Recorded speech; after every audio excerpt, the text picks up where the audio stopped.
tardes, gracias por la invitación. Yo armé una pequeña presentación referida al antisemitismo en un sector del movimiento peronista, más puntualmente en la derecha peronista.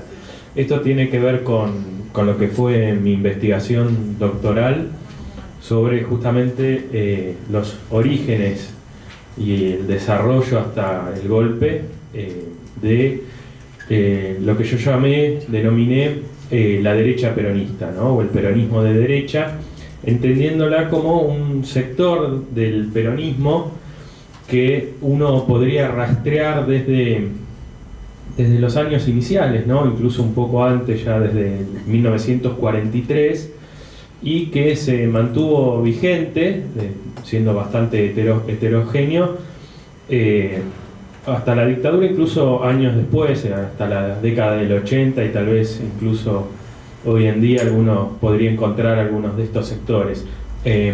¿A qué me refiero con derecha peronista? No, está bien. Un poco, bueno, me refiero, mi investigación tuvo que ver con lo que iba a ser una investigación sobre la violencia de la Alianza Anticomunista Argentina. Se terminó yendo un poco más atrás, intentando rastrear las trayectorias personales de algunos de los integrantes, y terminó, digamos, llegando hasta el 1943. Eso que ustedes ven ahí son algunos recortes en el cual podríamos identificar algunos de los integrantes de la derecha peronista o publicaciones que yo ubicaría como formando parte de lo que era la derecha peronista, o de instituciones, ¿no? Una institución que fue la Escuela Superior de Conducción Política del Peronismo, que surgió en la Resistencia y por la cual pasaron varias figuras que por su interpretación del peronismo estaba mucho más cercana al nacionalismo de derecha, ¿no? Por esa escuela, por ejemplo, pasó Arquímedes Pucho en los 70, entre otras figuras. Uno de los que también formó parte de esa institución fue Jacques Desmayes. Ahí pueden ver ustedes un artículo aparecido en el diario Clarín en los 90 que dice: un ex colaboracionista nazi fue docente en la UBA. En realidad tuvo un papel de asesor en la UBA, y no era nazi, pero sí miembro del nacionalismo francés, de la acción francesa, y seguidor de Maurras. Se refugió en la Argentina y hizo toda su trayectoria académica con otro nombre, que era el de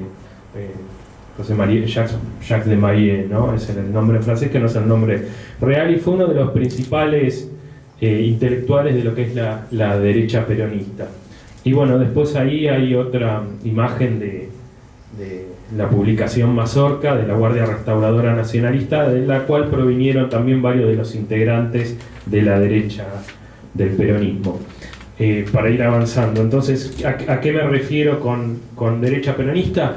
Bueno, fue una parte del movimiento peronista y puede ser entendido como una cultura política, o si se quiere, como una subcultura del peronismo, que uno puede rastrear a través de ciertas organizaciones intelectuales, dirigentes y publicaciones. Obviamente no se trata de que haya un partido que se denomine derecha peronista, sino que es bastante heterogéneo, y vale bien hacer la aclaración: el término derecha peronista nunca fue reivindicado por estos sectores, que siempre se identificaron a sí mismos como peronistas y rechazaron la clasificación o división entre eje izquierda y derecha, ¿no? Para estos sectores que yo denomino de manera analítica derecha peronista, la derecha eran nosotros, eran los liberales, la oligarquía, e incluso aquellos sectores que uno podría encontrar en el peronismo como ubicados a la izquierda, para estos sectores eran infiltrados, ¿no? Ellos siempre se identificaron como parte del movimiento peronista. ¿Por qué toda esta larga introducción? Porque, bueno, una de las características que tenía la derecha peronista, esta cultura política, muy emparentada con el nacionalismo de derecha, bueno, era un marcado antisemitismo. Prácticamente en la gran mayoría de las organizaciones y publicaciones uno encuentra este carácter antisemita, hay muy pocas excepciones. Se reivindicaban, como ya dije antes, obviamente peronistas, revolucionarios, nacionalistas, antiimperialistas, corporativistas, y podríamos incluir dentro de dentro de la derecha peronista organizaciones como la Alianza Libertadora Nacionalista, el Comando de Organización, el Movimiento Nueva Argentina, un sector del Movimiento Nacionalista Revolucionario Tacuara, la Escuela Superior de Conducción Política, el Movimiento de la Juventud Federal, la Concentración Nacional Universitaria, la Juventud Sindical Peronista, la Juventud Peronista de la República Argentina y obviamente la AAA. Son organizaciones que uno puede rastrear, algunas en la década del 40 o antes y otras tuvieron su nacimiento en los años 60. Ahí coloqué una imagen de algunos de los dirigentes. La organización primigenia, la más importante, es la Alianza Libertadora Nacionalista, conformada por jóvenes de la Legión Cívica. Era una organización fuertemente anticomunista, nacionalista, filofascista, que va a tener una relación bastante interesante con el peronismo. Cuando surge el peronismo se va, digamos, a terminar acercando al peronismo, esto no sin ciertos conflictos y ciertas rupturas y escisiones en la organización, intentando mantener cierta autonomía hasta que finalmente va a quedar claramente alineada con el peronismo. Es interesante esta organización porque es no solo la primera que uno puede denominar como parte de la derecha peronista, sino porque va a aportar al peronismo algunos eslóganes y algunas identificaciones que después van a reaparecer con fuerza en los años siguientes. Por ejemplo, la identificación San Martín Rosas Perón fue utilizada por primera vez por la Alianza Libertadora Nacionalista. Esta organización fue la primera también en hacer énfasis en el revisionismo histórico, ya desde los años 30 y con fuerza en los años 40, a pesar de que el primer peronismo nunca hizo demasiado énfasis en la reivindicación de la figura de Rosas. Eso va a venir posteriormente, pero en el caso de la Alianza era parte de sus lemas. También tenía una relación bastante significativa con la violencia, ¿no? Eran partidarios de la acción directa, del combate en las calles, ¿no? Así lo muestra, por ejemplo, el libro de Rubén Furman sobre la Alianza, que salió hace poco tiempo, que habla de la dialéctica de los puños y pistolas, ¿no? Al igual que el movimiento, que los nazis o los fascistas, la Alianza sale a la calle a disputarle el lugar que tiene la izquierda, ¿no? A disputar el lugar de la clase obrera, busca la nacionalización, ellos lo llamaban así, de la clase obrera, y diferencia a la Alianza del resto de las organizaciones de derecha, del nacionalismo anterior, que podríamos ubicar como un nacionalismo más oligárquico, de élite. La Alianza pasa a ser un nacionalismo de derecha popular, o que pretende ser popular, y tiene además un marcado carácter antisemita que remite al mismo antisemitismo presente en la derecha europea, ¿no? En eso no hay novedad. ¿Quiénes son esos? El primero que está, Juan Queraltó, en una foto cuando era bastante joven, va a ser el dirigente de la Alianza Libertadora Nacionalista hasta el año 53, que va a ser reemplazado por Guillermo Patricio Kelly, y cuyo reemplazo tiene la particularidad, esto lo cuenta Kelly y uno lo puede ver en las publicaciones, de terminar desplazando todo el contenido antisemita que había en la Alianza en el año 53, ¿no? Los años anteriores, si uno sigue la publicación, la Alianza identificada con el peronismo, si bien intentando mantener cierta autonomía, va a funcionar también como un grupo de choque, participando contra los estudiantes universitarios, en las calles, contra la izquierda. Pero en el 53 no está muy bien claro por qué, si Perón intenta eliminar cualquier rasgo de autonomía, interviene la Alianza, con este militante de la Alianza era Guillermo Patricio Kelly, en la cual el contenido antisemita que estaba presente en la alianza va a desaparecer, no así el anticomunismo que va a seguir presente. Queraltó se va a exiliar en Paraguay y va a volver recién en los años 70, a inicio de la década del 70, vinculado a la Unión Obrera Metalúrgica como parte de la custodia de los dirigentes sindicales, y finalmente va a reorganizar la Alianza Libertadora Nacionalista en 1973. Después hay otras figuras, bueno, ahí está de Mayé, el que les mencioné antes, Carlos Di Sandro, el principal dirigente de la CNU, la Concentración Nacionalista Universitaria, con fuerte presencia en La Plata y Mar del Plata, que después va a formar parte de la AAA y es parte de esa derecha peronista que se enfrenta en Ezeiza en 1973 a la columna de Montoneros. Hay otras figuras como Cornejo Linares, que van a hablar después, el diputado salteño, Manuel de Anchorena, Raúl Jacén. Son algunas de las figuras. Como digo, tiene más bien un carácter heterogéneo la derecha peronista, inorgánica, no es que tiene un líder o un dirigente. Y las publicaciones que... a ver si puedo... Ahí está. La publicación Alianza, con el título del 1 de mayo del nacionalismo. Otras publicaciones que aparecen en los 60, como Huella, vinculada a un abogado laboralista cercano a Perón, que es Pedro Michelini, que tenía contactos con Raúl Jacén. Raúl Jacén había sido un joven integrante de la Alianza Libertadora Nacionalista y va a ser uno de los que va a establecer contacto con Hussein Triki, el representante de la Liga Árabe. Sobre eso se va a hablar después. Va a ser el que va a ser, digamos, el pasaje del antisemitismo al antisionismo en los 60. En las publicaciones uno puede ver, ¿no? Denuncia del judaísmo ya en los 50 y bueno, en los 60, 70 también, a través de varias publicaciones que Jacén va a dirigir o va a colaborar, como Retorno, como Patria Bárbara, también va a participar de Patria Libre, de Huella.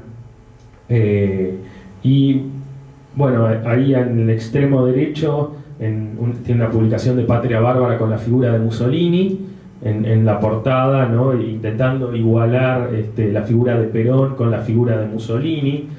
Y bueno, la más conocida, que es la publicación El Caudillo, quien le teme a las 3A del título. Esta es una de las pocas fotos que hay en el archivo fotográfico, el Archivo General de la Nación, de la Alianza Libertadora Nacionalista, que, como les decía, es un nacionalismo de derecha popular, ¿no? Por lo menos pretende serlo, movilizando a la clase obrera. Y este es un acto de la derecha peronista en la cancha del Ferrocarril Oeste el 20 de noviembre de 1973. El término derecha peronista coloquialmente es más usado para referirse a los años 70, ¿no? Como parte del enfrentamiento entre el peronismo, ¿no? Entre sectores de derecha o de izquierda, pero en realidad, como un poco intenté demostrar y demuestro en mi tesis, ya viene desde los años 40, ¿no? Como esa cultura que, digamos, hereda este nacionalismo de derecha, antisemita, anticomunista, antiimperialista, católico, que permanece junto al peronismo, uno diría, bueno, en un papel secundario o en un papel marginal, y en los 70 va a empezar a cobrar más peso cuando la herencia, ¿no? Ante la sucesión de Perón, el enfrentamiento cobre más peso. Un poco el tema de mi ponencia, Los muchachos peronistas antijudíos, era una inversión del libro de Ronan Rein, ¿no? Los muchachos peronistas judíos, donde yo coincido con lo que hace Rein él intenta mostrar efectivamente, digamos, discutir esa mención que se hace a Perón como nazi, o el peronismo como un movimiento antisemita, mostrando efectivamente los numerosos judíos que adhieren al peronismo, la organización israelita argentina, la figura de Mangel y demás, cosa que efectivamente es cierta, pero un poco yo en esta ponencia y artículo que escribí intento matizar, ¿no? Porque efectivamente hay sectores que se identifican y se asumen como peronistas que mantienen esta visión que uno diría de derecho, cercana al nacionalismo de derecha, con fuerte anticomunismo y un fuerte antisemitismo, ¿no? Y yo, por eso insisto, el caso de la Alianza, hasta el año 53, la Alianza sigue manteniendo sus publicaciones, la reivindicación de Perón, se identifican como peronistas y critican a los judíos, ¿no? De hecho, a ver si...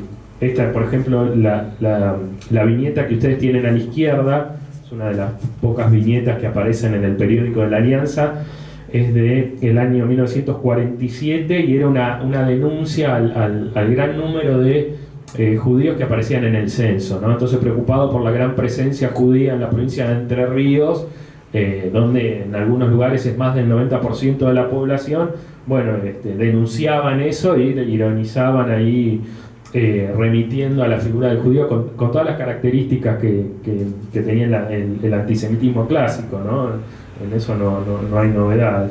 La otra imagen, por ejemplo, es posterior, aparece en la revista El Caudillo en el año 73 y también es una denuncia a Timerman en una huelga que hubo en el periódico La Opinión, y también hay caracterizado a Timerman, recurriendo también a todas las metáforas del antisemitismo, ¿no?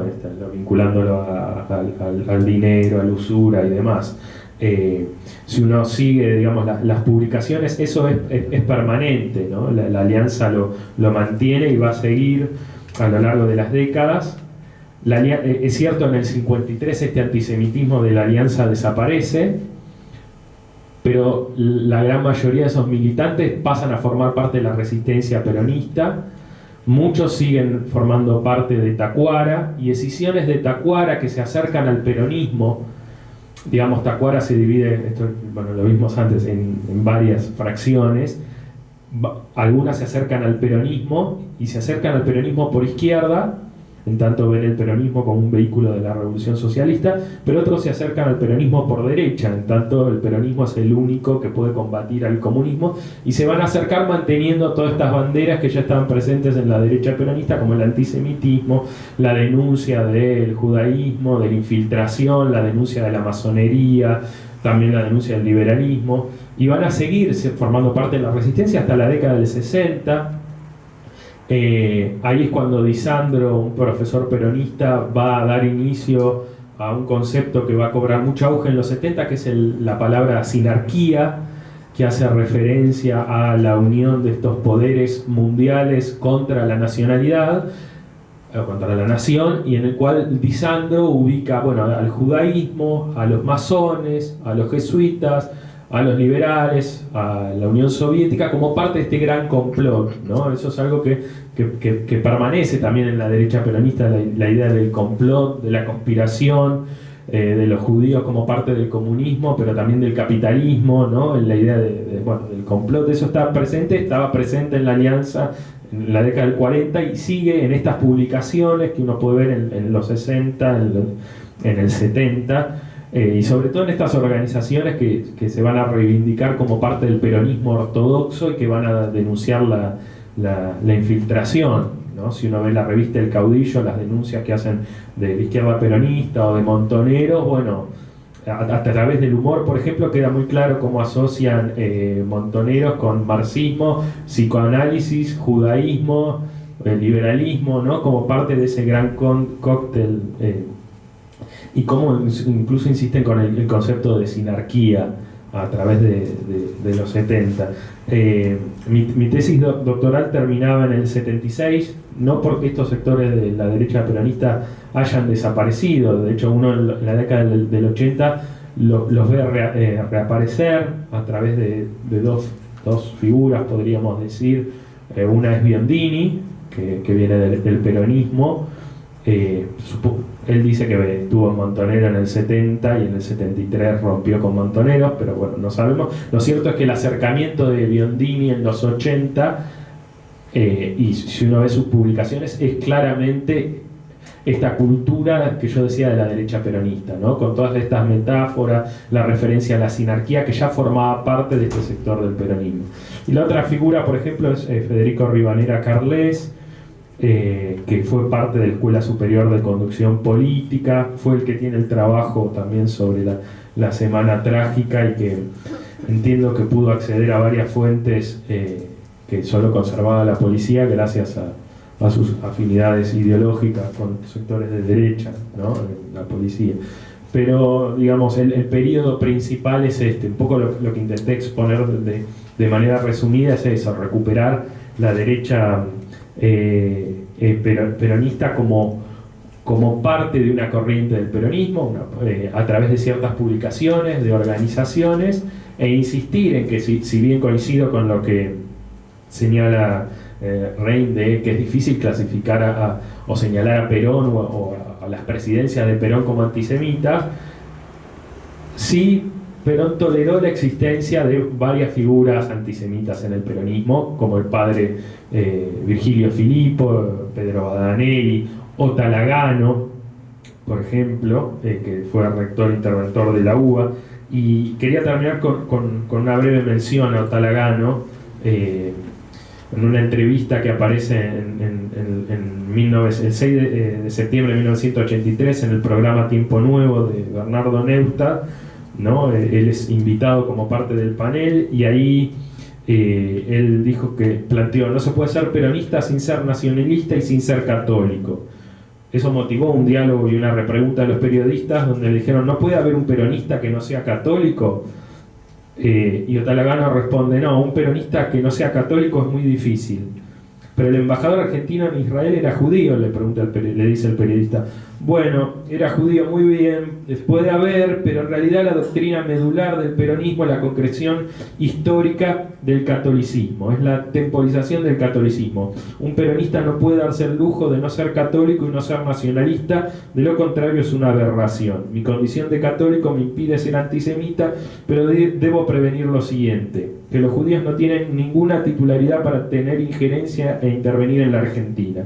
No son nadie los judíos para interferir en la política argentina y para impedirme a mí, que soy un viejo militante al servicio de la nación. Les aconsejo a los judíos que se tranquilicen, que se hagan notar lo menos posible para no irritar la ira aria. Así termina, digamos, su intervención en el programa, que obviamente generó repudios, incluso entre otras figuras del movimiento peronista, que acusaron a Otalagano de fascista. Incluso una respuesta de Mangel, con una solicitada en el diario, donde denunció las palabras de Otalagano y señalándole efectivamente que el peronismo no es antisemita. Pero digo, presento esto como parte de las tensiones que subsistieron en el peronismo y sobre todo que en los años 70 tuvieron bastante peso, ¿no? En el tercer gobierno peronista, a través de algunos ministerios y algunas figuras como López Rega y demás. Muchas gracias.